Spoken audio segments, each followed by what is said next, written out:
You like that? I look like I know what I'm doing, right? You really do. Well, you do seem to know what you're doing. Yeah, I just wing it. Okay, I'm going to put my phone on silent so it doesn't start dinging. Oh, I should do that too. I thought you were putting your phone in the microwave. No, but I am nervous. OG fucking Eric. Let's go. All right. I can say your name, right? Yeah. Okay. All right, Jada Kelly. All right, and you're involved in, can I say his name? Oh, yeah. I can say it? You can say his name. Joel Guzman drug trafficking ring. Mm-hmm. And that was one of the biggest trafficking rings on Long Island, right? Yes. Yeah, and it was 2011 when it all... Well, that's when we were sentenced. Yeah. In 2009 is when it went down. Oh, wow, really? Yeah. How long did it last for? Years. So it was like going on from in between 2006 to 2009. Ended 2005 to 2009. Yeah, almost. 2009 is when December, I'll never forget. December 3rd, 2009 is when it ended. And then we didn't get sentenced till 2011. That's why it says that in the case. Oh, I got you. Yeah. So you were involved from the beginning? No. No? I got brought in. Oh, okay. So it started. Okay. I'm trying to think how to even start this. So I grew up with Ricky, who is Ricardo Rufino. I was dating Rich, who was Ricky's, like, one of his best friends growing up. We all grew in the same area. Selden, Center Reach, kind of all melted together. So, got into drugs at a really young age, had, like, a really shitty childhood, kind of wanted to escape, didn't know what I was doing. I was really young. I was, like, 16 when I just started getting into the wrong people, wrong places, and I was with Rich since I was with him for 14 years in that. Wow. But so when I met him, he was in his full addiction. I just started mine. And he at that time was like in and out of talking to Ricky, who already had started this situation with Joel. Right. And the whole ring. So, at that time, I already just had my daughter, right? So, at this time, I was 23. I started using at 16. I was very young. I didn't know what I was doing. I didn't even know what heroin was, let alone that it was addictive. I thought I was... Like, I partied with my friends on the weekends. We would go, like, sniff coke, drink, do what normal teenagers would do.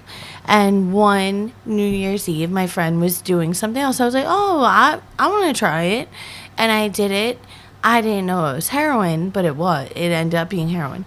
And I tried it. I sniffed it. It's okay. And then I started doing it, like, he would come by my house every day. Every day. I had a really... bad situation at home, so I just anything to get out of my house. So every day, and then eventually one day I was like, I'm not coming out. And he's like, well, he's like, why? I'm like, I don't feel good, I'm sick. And he's like, the only thing that's going to make you feel better is to get high. And I'm like, what do you mean? He's like, you're dope sick. I'm like, what is dope sick? I'm 16 years old. I don't even know anything. I think seriously, heroin. if he would have just left you alone and had you withdrawals, you'd have been Oh you my would God. have been sick, but you would have been fine. But I thought, like, heroin, a needle. Like, I'm 16. Yeah, I don't know Yeah, what. You know what I mean? Too, yeah. So I'm like, well, if that's what's going to make me... I felt terrible. So I'm like, okay, come by. So what do? I get high again. And then I ended up dating this kid. Yeah. I ended up moving in with him. And that was his whole goal anyway. And for 4 years. I meet Rich, the father of my kids, the guy who got me involved in this. So... I meet Ricky and these people through him, even though we grew up in the next same town over. Right. So eventually we have a child together. As soon as I got pregnant, I was like, no more drugs. For me, it was over. Yeah. even a cigarette, I stopped like right away. For me, it was like, this isn't my body anymore. It's not my choice. So I'm done with everything.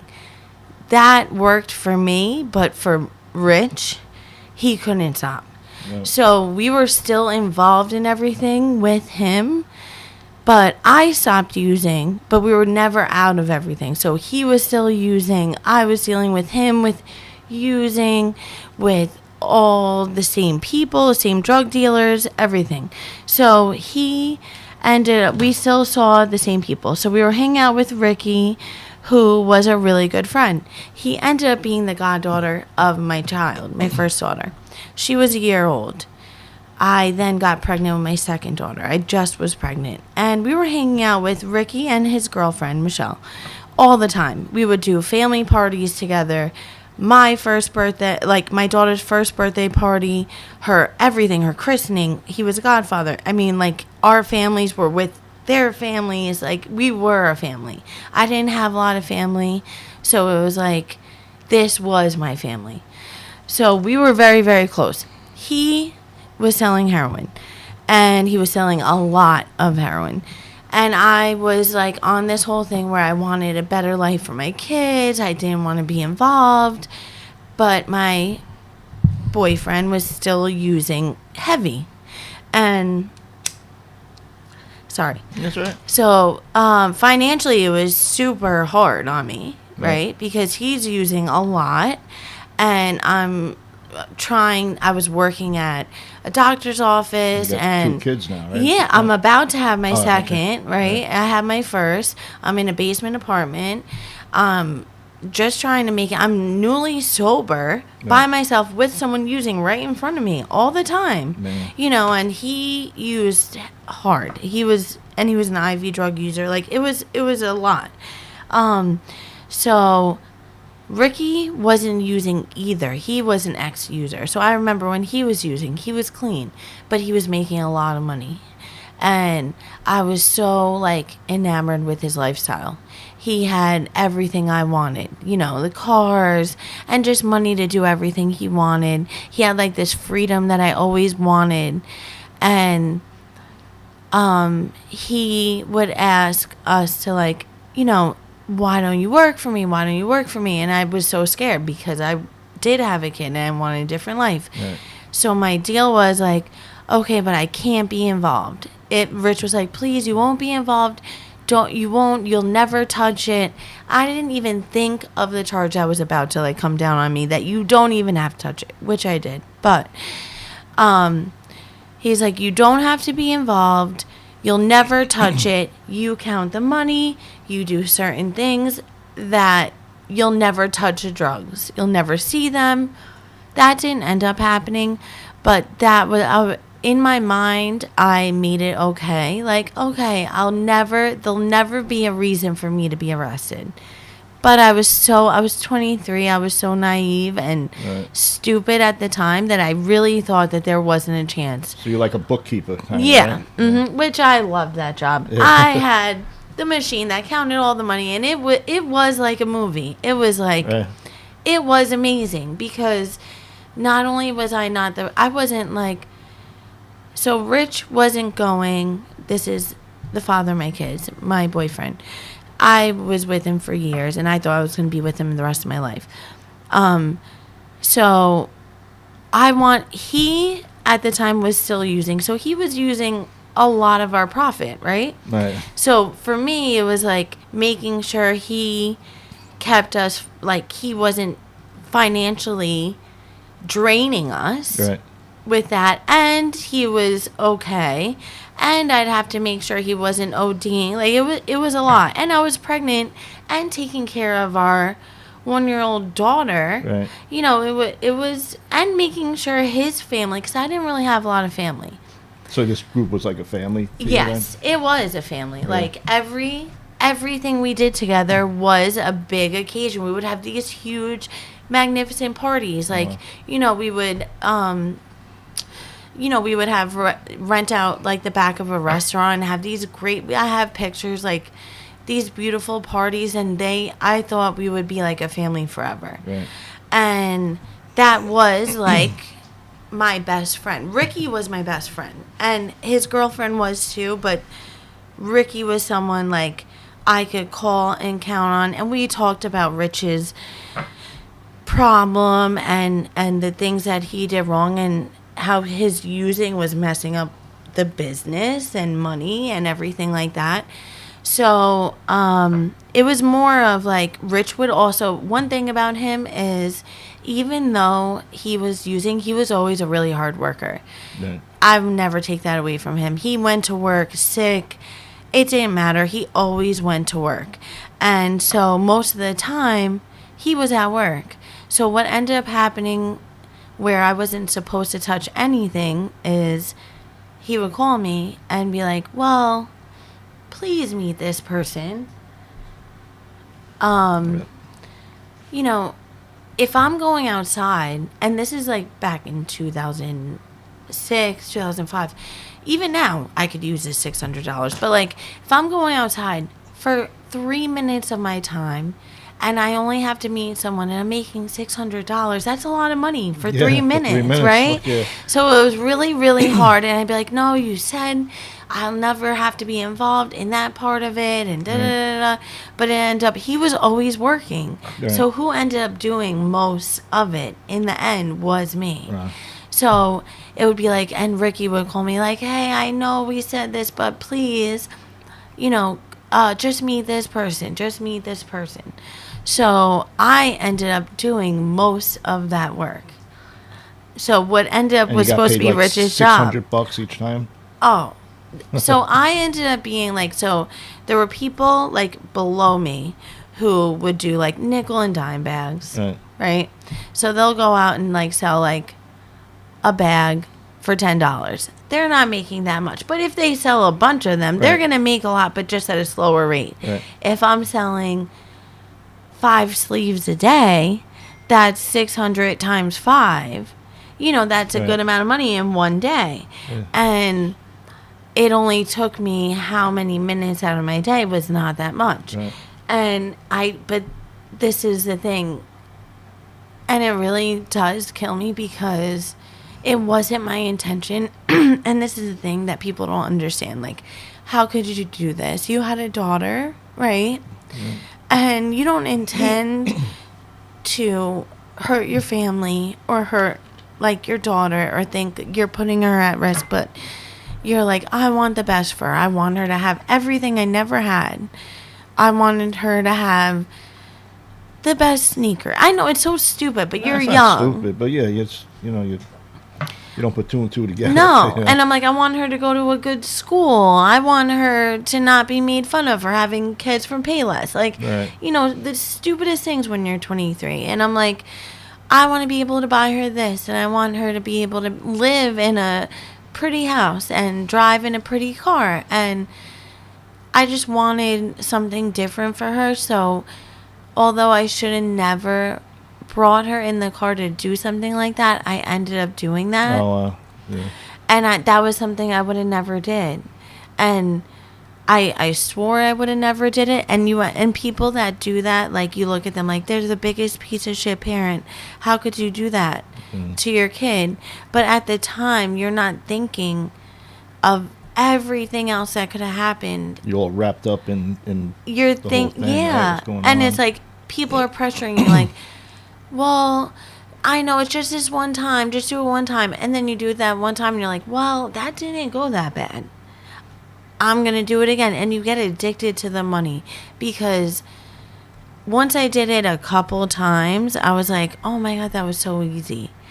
And that money just stacked up so fast. Yeah. And you just get addicted. I was a drug addict. I was a bad drug addict before I got pregnant. And that pregnancy changed me. But also that money was so addictive that money superseded any addiction that I would have ever had to that drug. It was so addictive. And so many times people would be like, well, why didn't Ricky get out at this time? He would always be like, well, this is a number I have in mind. And it'd be like, I wanted to have this million. But something always happens. Life happens. You have to spend on this. that Right. money comes down, you want it to be back up there.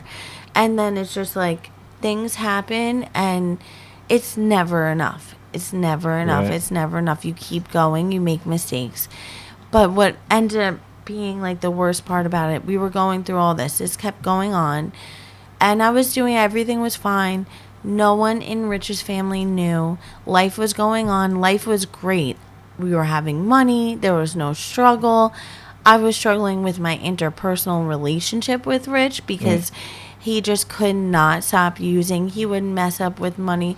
We were making so much money, but he was using so much. So it would be frustrating. I was pregnant with my second daughter. I was very scared. I was 23 years old. I was throwing these parties and like being scared he would die, and like having these reoccurring dreams of like me and my daughter at his funeral. It was just, the whole lifestyle is scary. You meet with people that want to rob you all the time. Right. Mhm. So I wasn't scared of that. I'm not scared of anything like that. First of all, in my life, how I grew up is loyalty, respect, and you never tell. Cops are there for a reason, but not for what I don't call cops. Unless it's a hurt child, something like that. But I'm not calling a cop for anything that I'm involved with. Right. You don't do that. And you definitely don't tell on anybody. That is something you take that, you don't ever do something like that. So that's how I was raised, and that's like basically like the streets kind of raised me, and the people that I kind of hung out with and grew up with.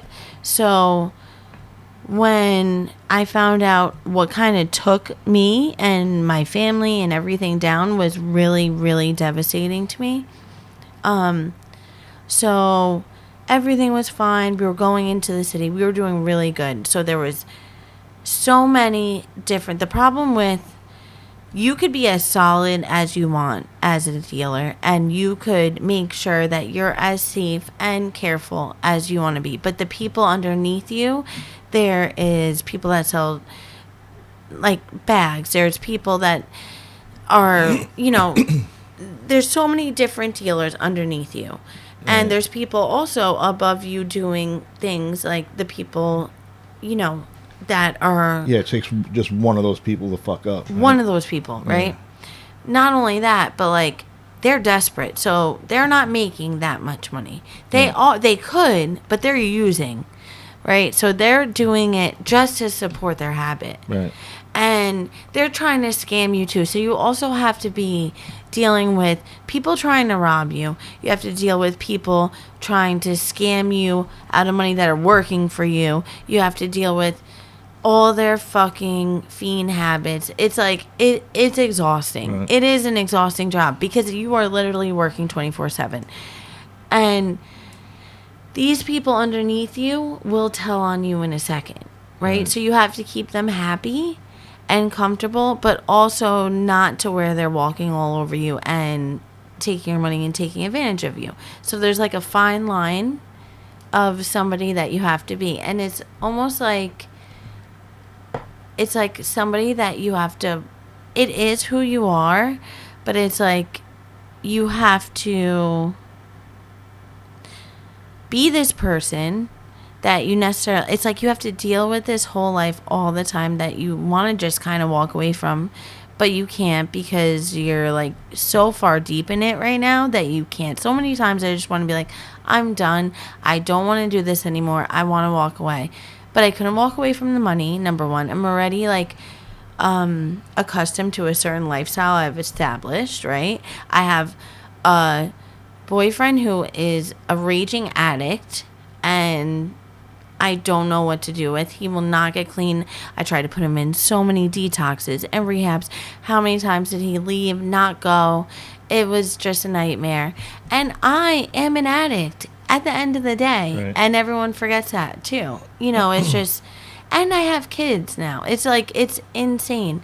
But so I had this birthday party. So, right, me and Ricky. So I had a christening for my daughter.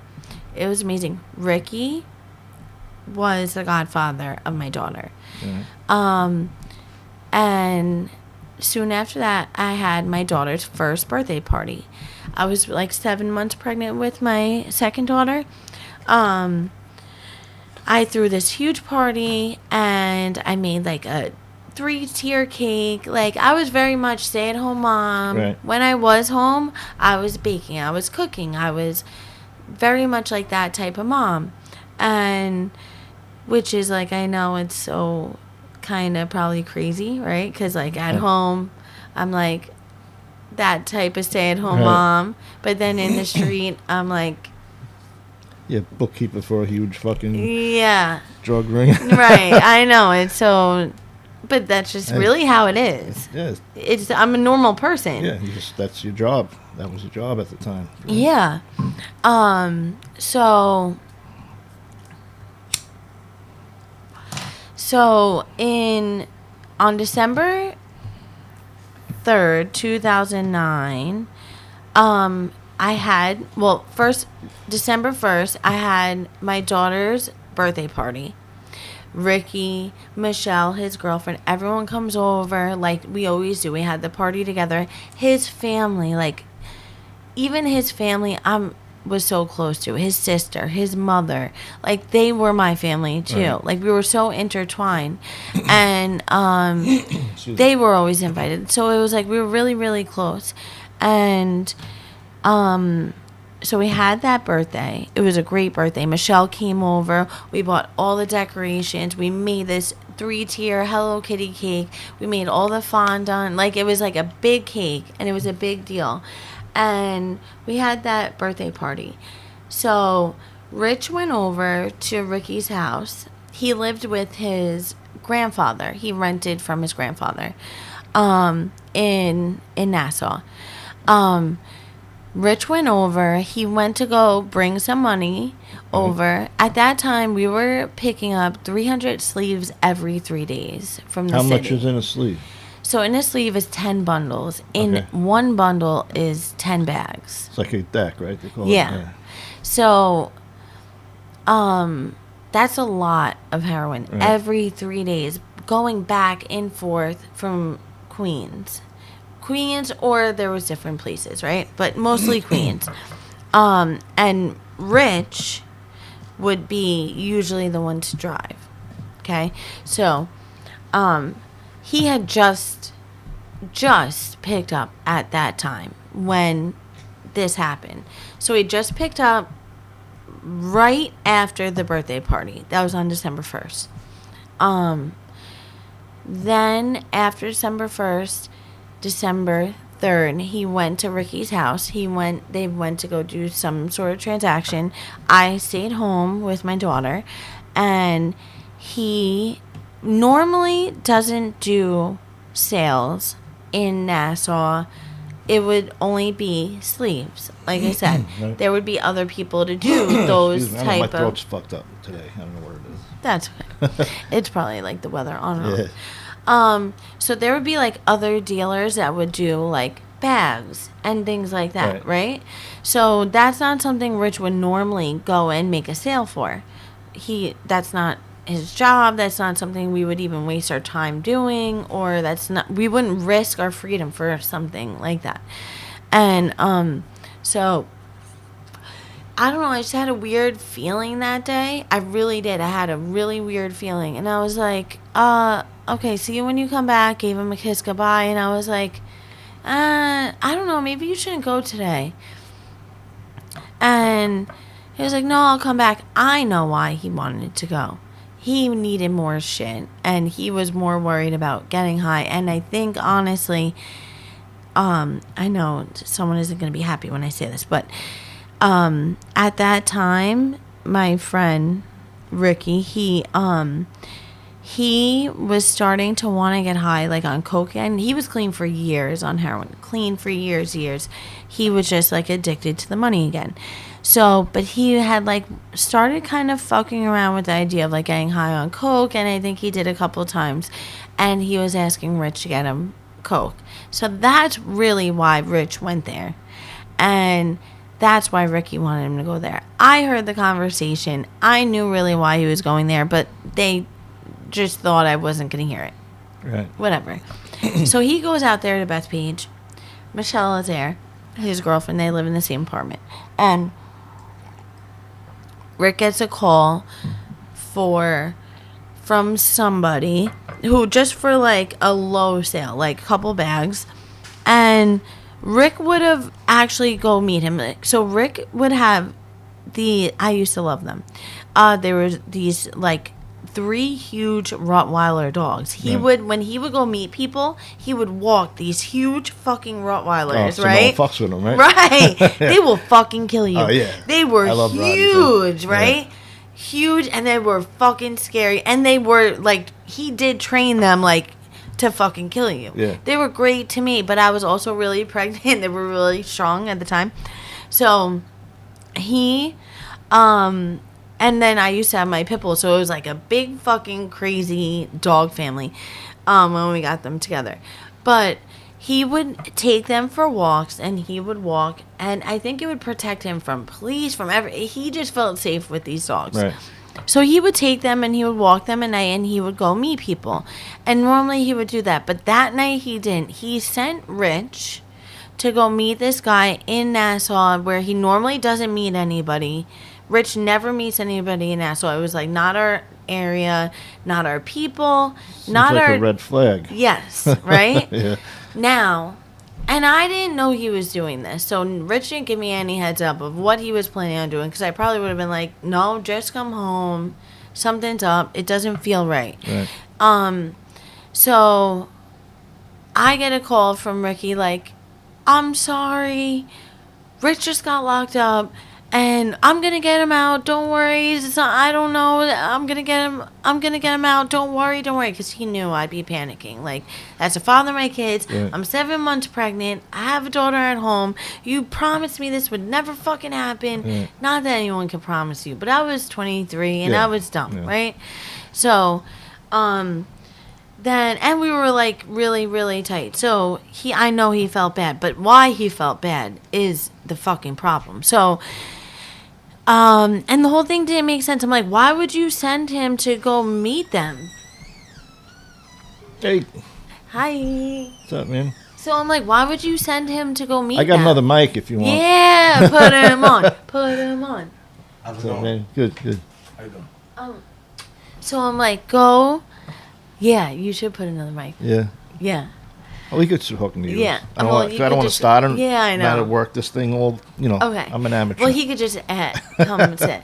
So you're not. You're pretty good. This is cool. Yeah. So anyway, he, then Rich calls me. He's like, I just got locked up by the heroin task force. And I think Ricky set me up. He's like, I don't know what happened, but they took me to a warehouse. So the heroin task force was not, they didn't have one before this. Like, really? they just came out with it. Yeah, they just made one. Maybe they did it Suffolk just made one. I know. So Suffolk just made one at that time. So there was no heroin task force. And they took him to this big empty warehouse in Nassau. And so it was just Suffolk County? Was the feds involved too? Or? No. Okay. So it was just Suffolk County. Right. Heroin task force. There was none then. So it was like all new. And I didn't realize how involved the charges were going to get. I didn't know what was about to happen. I thought he just got like a regular sale, nothing big, right? Selling. Okay, maybe he's going to do some time, but it's not going to be that much. And nothing that was about to come was going to come. So, but Ricky was freaking out. All movement stopped. Like, everything stopped. He's like... He probably knew what was going on. He came over. Yeah, he knew what was going on. I didn't know. He came over. Everything stopped. All movement stopped. All dealers did not sell anything. He stopped all work. Everything was kept, like, quiet. And basically, he wasn't really telling me anything, but he was very scared. He was, like, basically, like... I don't know what's going to happen, but I'm going to bail him out no matter how much the bail is. Now I'm thinking it's going to be like $10,000 the most, We go to court in the morning, and they're like $100,000 bail. Shit. Yeah. I'm like, what? And this guy's gotten arrested for like regular drug shit. I mean, it's probably more shit than you would think regular people get arrested for. But in my life, right. It's like... It wasn't a big deal. No, not to me. It'd be like, okay, I'll pay a lawyer and we'll get him out. Right. Or even if it was $50,000 bail, but it was $100,000 bail. So Ricky's like, oh my God. Now he's starting to freak out. And he's like, I don't know how we're going to get him out, but I don't know what we're going to do. And he was panicking, which then started to make me panic. So on the day that happened, we're coming back from that courthouse, right? We go to meet, and I'm crying. I'm pregnant as fuck. I'm uncomfortable. I'm miserable. And we were in court all day. We just went to the bail bondsman to see if we could put up the house to get him out. And we pull into Michelle, his girlfriend's job. And I'm waiting. He's like, wait here in the parking lot. I'm following him with Rich's truck. That is a fucking... So, on top of it, it's so stupid, but it was really frustrating for me. So, it had commercial plates, like, because I told you Rich was a hard worker, right? Yeah. He did physical labor. It had commercial plates, so I couldn't fucking drive on those parkways. Yeah. I didn't know that, so I got pulled over that day. Shit. Yeah. So, like, the day was great. Yeah. It was just going great. And I have a car seat. It was like a bench seat, you know? Oh, okay. So I had a car seat next to me. It was just a nightmare, right? Because they impounded my truck. So that's why I was stuck with his work truck. Okay. So I'm driving that thing. I couldn't fucking drive this big boat fucking truck, right? I'm like a little girl at the time with this fucking baby seat and this baby. I'm frustrated. I'm in the parking lot. Ricky comes out. Michelle's walking behind him. And when I tell you, it was like there was cops everywhere. Out of nowhere, he's walking. Michelle comes over to me. She hugs me because he told her, like, go. You need to go talk to Jada. She's having a really hard time. Right. And she hugs me. She's like, I'm so sorry. We're going to figure this out. I love you. Da-da-da. And so she gets out. Goes to go back over to her truck. He's like, follow me to my house. I go.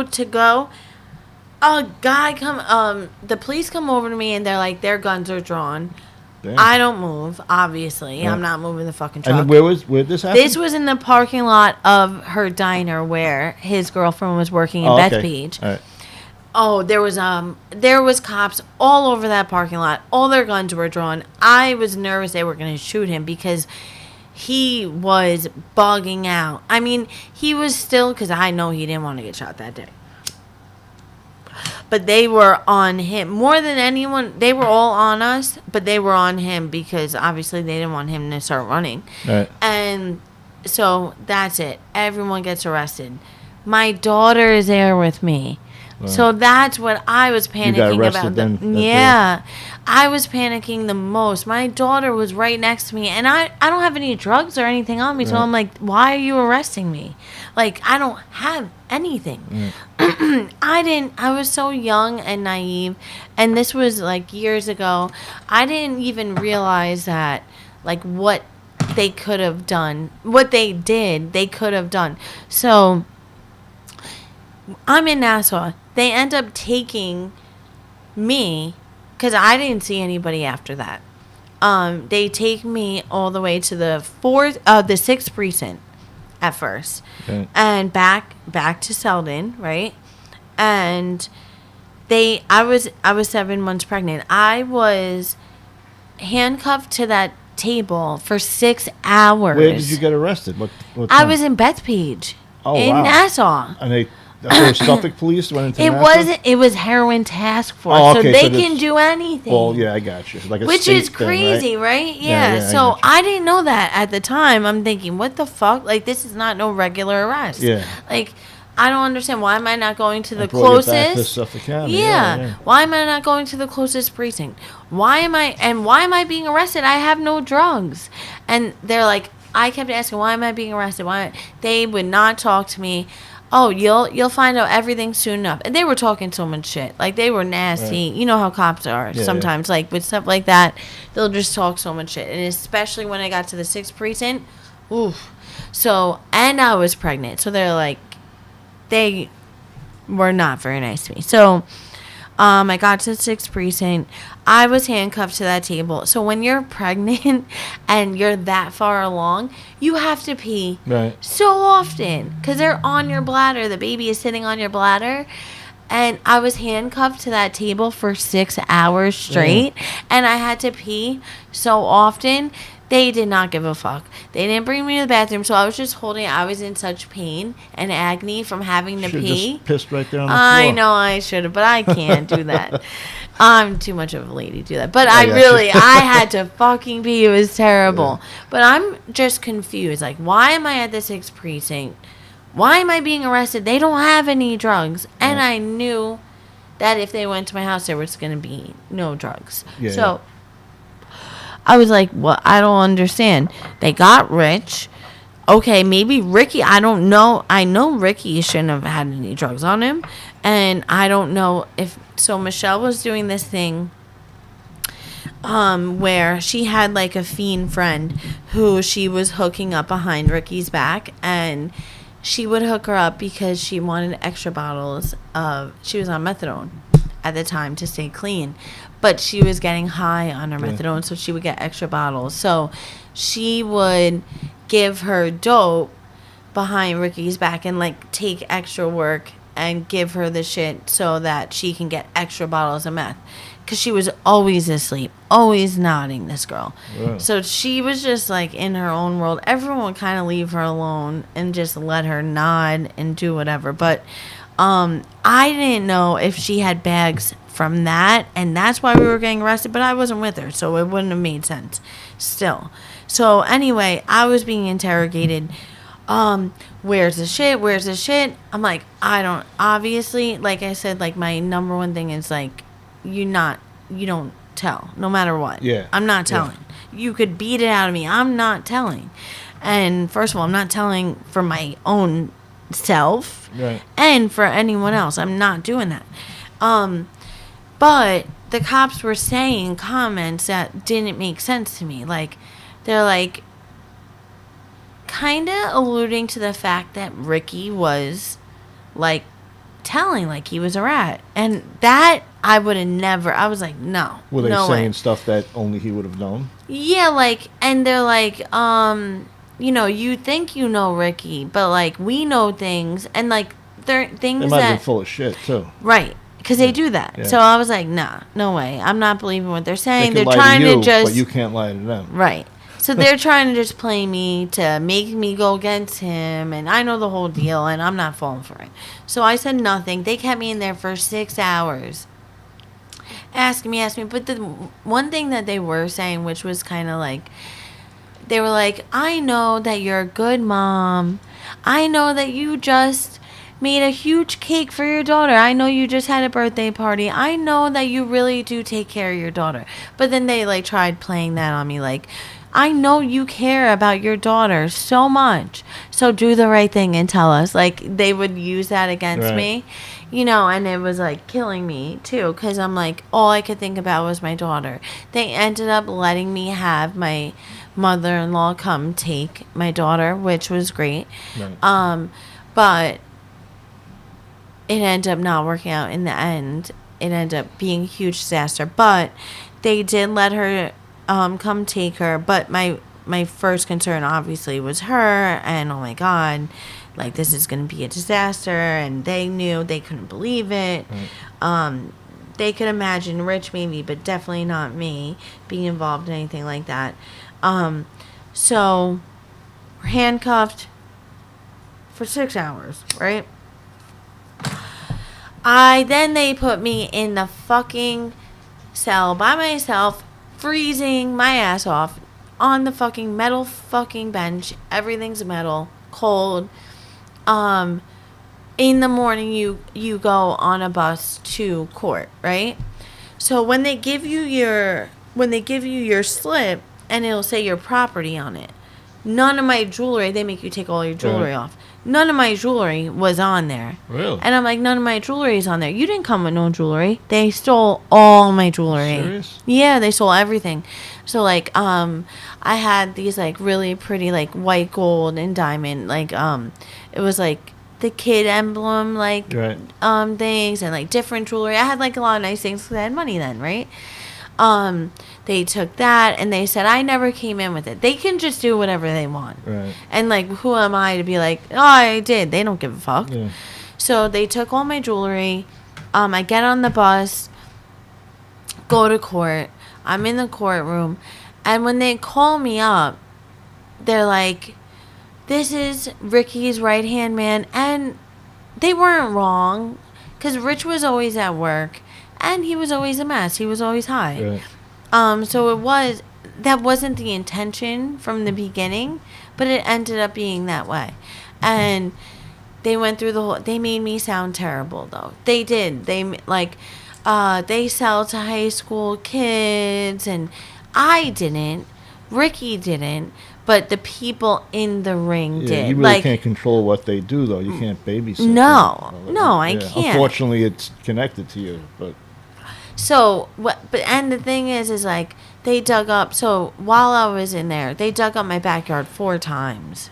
Really? So they thought that You had like money buried or something? No, they thought the drugs, because we just picked gotcha. up the 300 slaves, probably only sold a couple of them before they got us, right? Oh, so they thought you buried drugs? So they thought I buried the drugs. So they dug it up 4 different days. Right. That was not my house. I rented. Right. I felt so bad for this man. He was such a sweet man that rented this apartment to me. And he still supported me even after this happened. Right. So what happened was they ended up they kept trying to interrogate me. It didn't happen. Once they saw that wasn't going to happen, they ended up just leaving me alone. I was in Riverhead. I was 7.5 months pregnant probably, and so there's like a certain amount of time that they have to indict you, or else they have to let you go. Right. They can still indict you after, and you're still going to have the charge, but they have to let you go from the jail then. Right. So it was at that time. The night before, they already took me to the infirmary. They already took me to show me where I'm going to have the baby in jail. Really? Oh, yeah. And it stressed me the fuck out. My stomach was up here. It dropped. I was still trying to get you to talk. Just to I know. show you, this is what your future's going to be. Yeah. Well, I was so stressed out, I started to go into labor. Oh, shit. Yeah. I was fucking panicking. So I ended up hiring Michael Brown, who is the Gilgo Beach Killers lawyer right now. Right. Yeah, he's a fucking amazing lawyer. But I ended up hiring him. He was $10,000. I ended up having to hire Rich, his lawyer, which was $10,000. So that was $20,000 right there, right? Which is a lot of fucking money just to have laying around. Which, hold on, it's right here. So I get out. They didn't indict me. I think I know why they didn't indict me. They wanted me to get out. So when I got out, that night I went into labor early. Because I was going into labor. I felt it. I was having contractions. The night I got out, I went into labor. I was by myself. My mom did come, but she ended up leaving. It was a snowstorm. And she didn't come back in time. So I was by myself. I was panicking. They had to put me out. It was a whole big thing. I had my daughter. She was healthy. It was good. But I was by myself. It was such an experience. But I went into labor, had my daughter. Because of that charge and everything happening, CPS came. They didn't take her away, but I was under investigation. So from that point on, CPS was always involved in my life. So that really affected my life in so many ways. If I never got involved in that situation, I probably wouldn't have went through half the things I've been through in my life today. But when I got out, They literally were in front of my house every day, the cops. They were following me just sitting there, everywhere. really? They were, I would see them, I would wave to them, like, hello, I see you. Should've bought them coffee. I know, I should have, right? But they wanted me to lead them to the drugs, is Right. why I think they Like you're let still gonna me do out. that after all of this. Like Stupid? yeah. I'm not stupid, but they probably thought, like, I couldn't help myself and I Yeah. wanted the money. I didn't give a fuck. I was never going back to those drugs, and I never did. Right. And they never got those drugs, but it didn't matter. Like, I still was charged with. So that's why I think I ended up not being indicted, and why I ended up getting let out. So all the women ended up with some sort of probation. I ended up with 7 years of probation. Really? Straight, yeah. Wow. And I did it. But it was a fucking nightmare along the way. But in that time, certain people got life. Ricky just got out a few years ago from really? 2009. Yeah. So how long did he do? I hate math. Let me think. I think it was 17 years. Wow. Crazy. Yeah, I think if I He do turned that- around everything. He's Oh yeah, good. yeah. But this is the thing about everything that was fucked up. In the end, it's in paperwork and everything that is the most fucked up thing and the most backstabbing and like gut wrenching thing is why this all happened and why they were gunning for us so bad is because he had gotten like a couple sales, Right. right, in Nassau and Suffolk, and like I guess he was working with the police to set people up. So there was a guy named Bino that he set up from Queens, like the bigger guys, the ones that They he was all getting. notice? So now they know Yeah. this. Yeah. Wow. So he had, to be protected because, so he ended up, what happened was no one knew this. I didn't know this. I would have never been involved with him. Here, I'm not knowing. You're putting me and my family at risk. You love me. You're my family, everything. Meanwhile, you know that you're setting up other people and you're having a multi-million-dollar business under the police's nose, and you think they're gonna take that lightly? Like, Yeah. they were like, "Fuck you! You think you're just- gonna do this under my And nose?" we're gonna let you get away with it because you're ratting out. Because everyone you're else. ratting out Yeah. other people. They were like, they were gung ho on getting him, They- and they all use of him us. for, as, what they can, and they throw him in the mix. When they're done. Yeah. So it was like they were so, you don't know, they were so happy when they got him. You should have heard the precinct. They Yeah. were like clapping, screaming, happy. They were like, about Ricky. They were just more than anything so happy. Right. And, because they were like, how do you think you're going to get over on us? You're not getting over on us. We're going to show you. And they did. But how dare you, as someone that you say you care about, going to put me in that position, knowing you're doing what you're doing? And, like, how dare you even do that to people? Like, that's nothing I stand for. Like, it's just, it was such, like, a mind fuck to me. I couldn't even believe he did anything like Right. that. And then when I saw those papers and the paperwork, it was like, no way. So he really did do that. And because he did that is why that happened that way. And then the people that you think are, like, the closest to you, like Michelle, wrote a statement that I sold drugs with my daughter in the car. Oh, are you serious? Yeah, like Wow. my sister, the person that's, like the closest to me in my life. So You it's like, basically lost everyone there. I did, yeah. After that, I lost everybody, and got no, now I'm happy. Now you're good, yeah. Now I'm good. I definitely don't do anything like that, and it definitely changed my life forever. I learned so much, but I lost everything. They took away, like, even things that you think that can't happen. Like, you won't say, I'm coming to meet you for a sleeve or anything like that. You don't have to say that. They'll interpret it. Like, so remember back Yeah, then. like if you're talking like code. You Yeah. know, like, yeah, whatever. So remember the two-way phones back then? Oh yeah, I hated those fucking things. And then Yeah. I had people like talking loud, like Yeah. and their voice would change, like they're like some kind of like special operations guy Yeah, on so a it was like fucking walkie-talkie bleep or bleep, some shit. like the two-way.